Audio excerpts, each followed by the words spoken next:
안녕하세요. Riding on the Korean wave. Welcome to a brand new week on the Culture Wave. I'm Kwon So-ah in Seoul. Explore with us Korea's culture from all aspects and stay up to date with K-entertainment with a special focus on K-musicals today, K-trends, K-literature, K-everything. And we'll do all of that together with our Monday co-host, Walter Lee. Hello, Walter. Hope you had a great weekend. Yes, I had a lovely weekend. So, hello everyone at home. I have some of the great daily dose of K-Enter news, so stick around for that. And we're also joined by Arirang News culture correspondent Song Yoo-jin. Welcome, Yoo-jin. Great to be back. Great to be back, Soa. Hello, Walter. And hello to all the viewers of the Culture Wave. I'm Song Yoo-jin, Arirang News culture correspondent. Yoo-jin, today you have brought a topic that may bring some memories back from childhood. What is it today? Right, so today we're going to walk back memory lane. I'm sure you and Walter can both relate to, but many of us grew up flipping through picture books. Oh, of course. Right, and while picture books kind of may seem like a child's play, through my coverage today, I realized that a great picture book has the potential to captivate readers of all ages, not just children. So for this week, I sat down with two visionaries who are doing just that.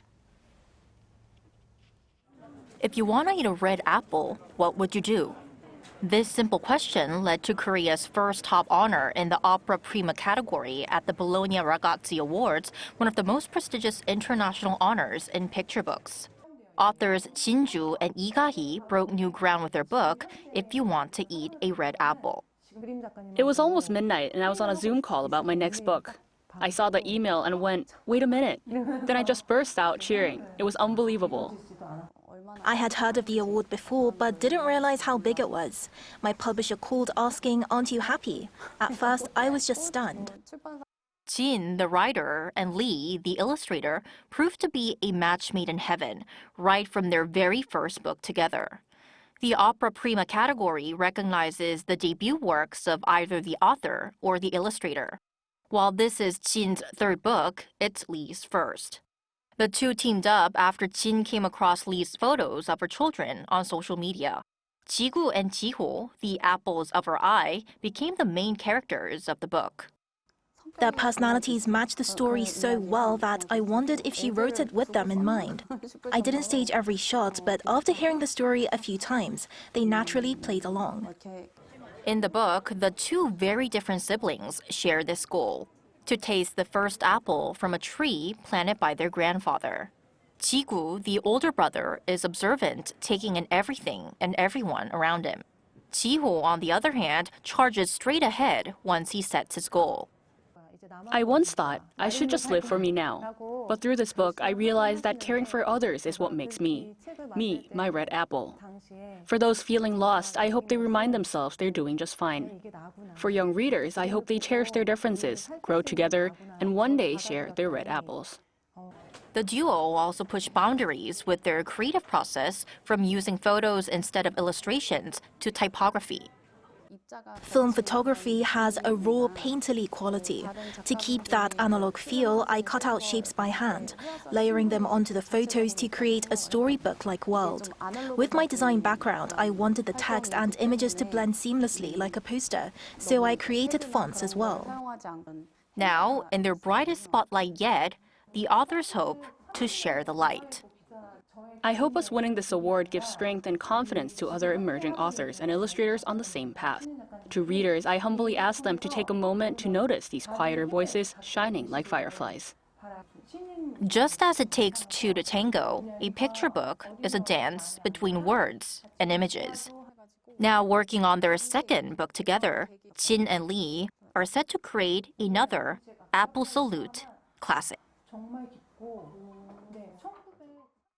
Wow, what a creative duo. I especially like the idea of using these real photos for the illustrations. Right. But using what's up next for them? Well, although the winners for this year's Bologna Ragazzi Awards were announced a little more than 2 weeks ago, the actual awards will be handed out later this month at the Bologna Children's Book Fair. So both Jin and Lee, who are featured in my report, they are going to travel to Italy in person. They will attend the award ceremony, and then they will also have a chance to meet with industry insiders and also readers from around the world. Well, Nice. it also seems that Korean children's authors are receiving more global recognition. Why do you think this is?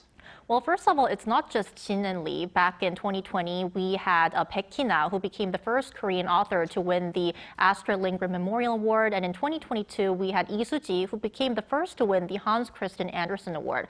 So I had the same question. So here's what an expert had to say about what makes Korean children's books stand out. They explore universal themes from a child's perspective. This curiosity-driven storytelling, combined with traditional values like respect for elders and family love, makes them resonate with global readers.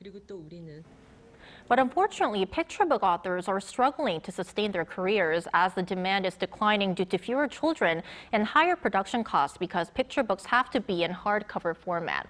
And thus, it's really important for authors like Jin and Lee to help keep them in the spotlight. And I also want to mention that 2025 is also being celebrated as Korea's inaugural year of picture books. So hopefully this will encourage more support for the industry and industry insiders.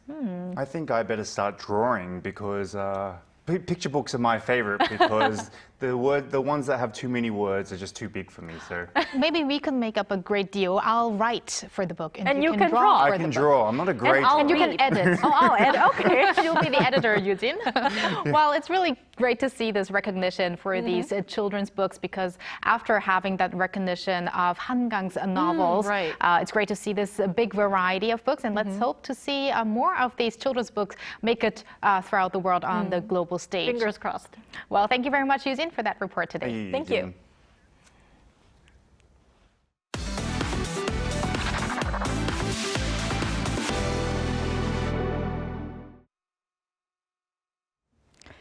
And now it's time for our daily dose of K-Inter News with Walter Lee.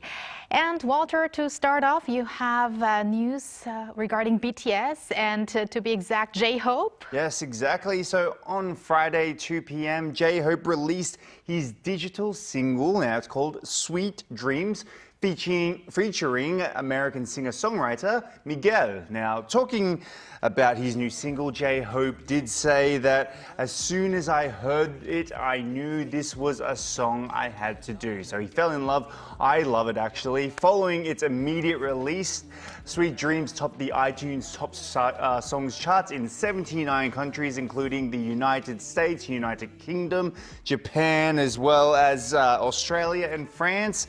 Now, by 9 a.m. Saturday Korean time, it also secured the #1 spot here in worldwide in the iTunes Songs and also iTunes in song charts as well.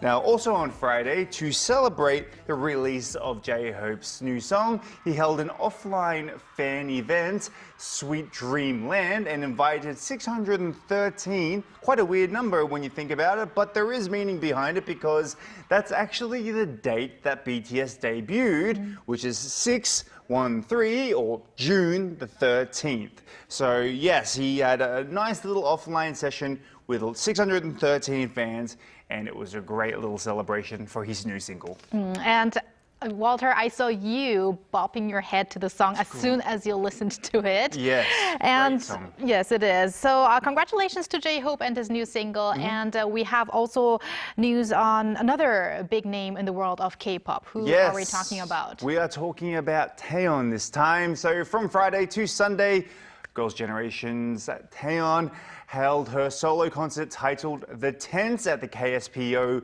Dome Stadium in Seoul with all 30,000 tickets, that's mean 30,000 per actual concert, completely sold out over the weekend. Now, the theme for her concert was Taeyeon's journey over the past 10 years, the present on her stage now, and also what she envisions within the future. Now, celebrating her birthday, which was just on Sunday, Taeyeon told her audience, "It's been 10 years since I started my solo career, so I wanted to hold this concert as sort of a 10th anniversary celebration. It's great. It's a great opportunity to enjoy my birthday with so many people. I mean, imagine that many people coming to your birthday. That's so many people." And as she has just finished the Seoul leg of her tour, she's now will be heading to Taipei on March 16th, Manila on March 29th, Jakarta on April 12th, Tokyo on April 19th, and April 20th as well. Wow, Gigi, she sounds so busy. Yes, yes, yes. Walter made me do that, everyone. No, that's not true at all. That's not true. She writes her own script. Okay, let's move over to our final story. Yes. It's about Bong Joon-ho's latest Mickey 17. Yes, now we did talk about this, how North America will have a later release than Korea. They had their release. Director Bong Joon-ho's Mickey 17 has topped the North American box office over the weekend, marking the first time a Korean director's film has reached #1 in that region, which is a massive achievement. Now, Mickey 17, which premiered on last Friday in North America, grossed approximately around $19 million over the weekend across over 3,800 theaters, securing the top spot at the box office. Now, outside of North America, the film earned around $34 million, bringing its global box office total approximately to about $53 million. Now, meanwhile, in South Korea, Mickey 17 surpassed the 2 million admissions within 10 days of its release. And over the weekend, the film attracted around 560,000 moviegoers, bringing the total audience just to around over 2.1 million moviegoers as of the morning on Monday. So yes, we are seeing that this is becoming bigger and bigger. It's a great achievement for Bong to actually get that #1 spot in North America.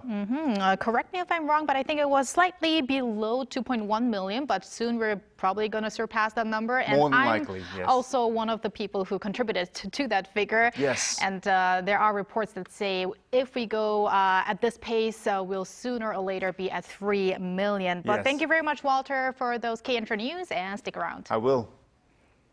And now let's turn to our AI anchor, Ari, for some more culture-related news. Ari?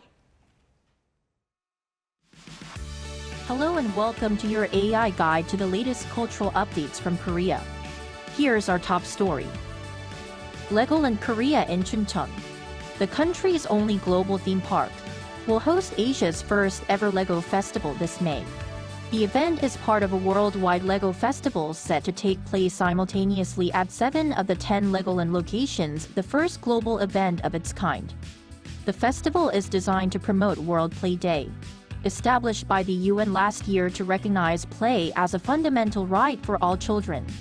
Chuncheon Legoland will offer a variety of activities during the festival, including live performances, dance zones, and gaming areas.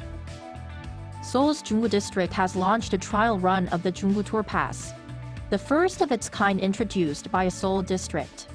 This mobile travel pass provides access to free missions and discounts at various tourist attractions for 24 hours after purchase.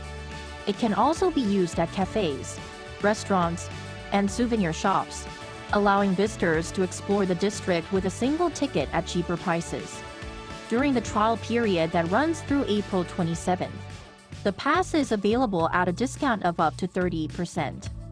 At 15,900 won on Naver Smart Store and 19,900 won on other shopping platforms, including Coupang, Yanulja, and Tour Pass Mall. Arirang TV has signed a memorandum of understanding with the Seoul Arts Center in an effort to promote the international reach of Korea's performing arts. The partnership enables Arirang TV to select and broadcast a variety of performances from the Seoul Arts Center, including concerts, plays, and ballet, to global audiences starting this year. To enhance accessibility for international viewers, Arirang TV will offer translation and subtitle services. President and CEO of Arirang TV, Kim Tae-jeong, expressed hope that this agreement will help position Arirang as a leading platform for showcasing Korea's performing arts globally. That's all from me. Keep it tuned to the Culture Wave.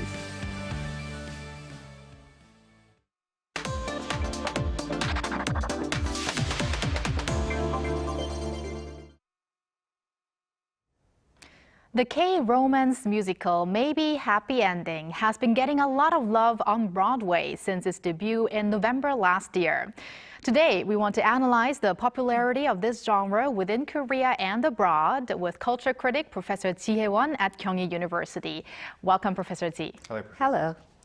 All right, so let's start with Maybe Happy Ending. It's Korea's original musical that's been successful on Broadway, even joining the $1 million club. That's when you surpass over $1 million in sales in a week. So what's behind this popularity? Maybe Happy Ending is a relatively small musical with only 3 cast members. So developed and premiered in Seoul in 2016. So it has been represented for 5 times with a huge popularity only in Seoul, South Korea. The work is an actually original musical based on nothing, and created by American composer Will Aronson and the Korean writer Park Chun-hoo.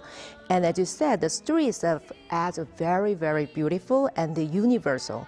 And also the numbers are smoothing blend of jazz and the chamber music. So the Broadway production is basically similar to the original work, but added one more character, the Gil Brantley, to expand the story. And Maybe Happy Ending is a straightforward romantic comedy about the 2 robots learning what love is and the value of the human connections. So as a well-constructed romantic comedy musical, and even original work has become relatively rare recently on Broadway. So I think the audience is falling in love with this musical. And I actually fell in love with one of the numbers, 사랑이란, or in English, it's When You're in Love. So that number itself really wanted to watch that musical. And I think many can agree with that. I actually really love the title of the musical, Maybe Happy Ending, because everyone has a happy ending, but this one says Maybe Happy Ending. I think it's a great title. But along with Maybe Happy Ending, the popularity of K-romance musicals has been growing domestically. What are some of the most notable ones, do you think? The Maybe Happy Ending creators' new musical, Ghost Bakery, recently closed its first run, and it was a love story about the human and the ghost. And another one is Once in a Summer, is one of the recently produced musical based on the 2006 movie of the same name, and starring Lee Byung-hun and Sue. Maybe you guys remember about the movie. And the On Your Wedding Day is another one based on the 2018 movie of the same title, starring Park Bo-young and Kim Young-gang, and it will be opening later this month. Right, we're going to talk about 그해 여름 in a bit, but unfortunately we do remember. That's how old we are. But now let's move on to the 청춘 or youth romance theme itself, because we talked about movies that evolve around these romance stories. So do you see a connection between that trend and the popularity of this genre within the musical scene? The movie and the musicals. Yeah, actually the primary target audiences for a musical in South Korea is 20 to 30 females. And the romance movies or TV series are also targeting the younger generation. So I think the romantic stories are attracting more young female audiences these days. And this trend would be continuous for a while. And I have to agree to that because Professor Ji, a musical that you recommended to me, I watched it just last week and I realized that the audience was 95% female. And it's not an exaggeration. So I guess, yes, this is really important, the target, the 20s and 30s females. Yes, well, you mentioned before the Korean musical Once in a Summer, or 그해 여름 in Korean, which was based on the Korean movie, recently came to a close. Now, please tell us about how this production and how well it was received. Yeah, the musical 그해 여름, Once in a Summer, is set in a fictional rural village, Suneri, in 1969, and depicts a pure love story that blossoms at the beginning of summer between a librarian with a secret and a college student who visit the village. So the main musical version, the musical version follows the main story structure of the movie, combined with beautiful numbers, which is even more romantic than the movie. while the movie version progresses by cross-editing between the past and the present. The musical progresses the story in a chronological order, which actually helps the audiences become more immersed in the work and follows the characters' emotions more comfortably. Now this one's come to an end, but there's also one that's coming up, which is On Your Wedding Day or 너의 결혼식. I remember watching this movie because this is also a romance musical that's based on a movie. Right.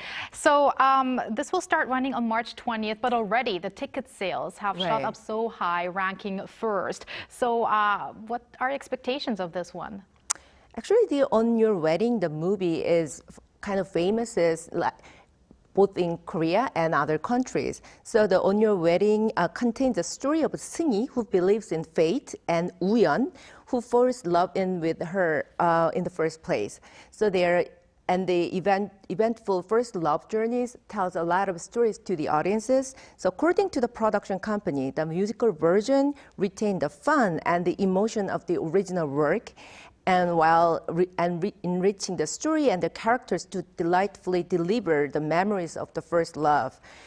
Actually, the original movie was also remade in China, as you talked a few weeks ago. Right. Last time we talked about Taiwanese movies made into Korean movies, but this is like the other way around, a Korean movie made into a Chinese new version. So it was very popular in China as well. So we can look forward to seeing the musical version advance overseas in the future as well.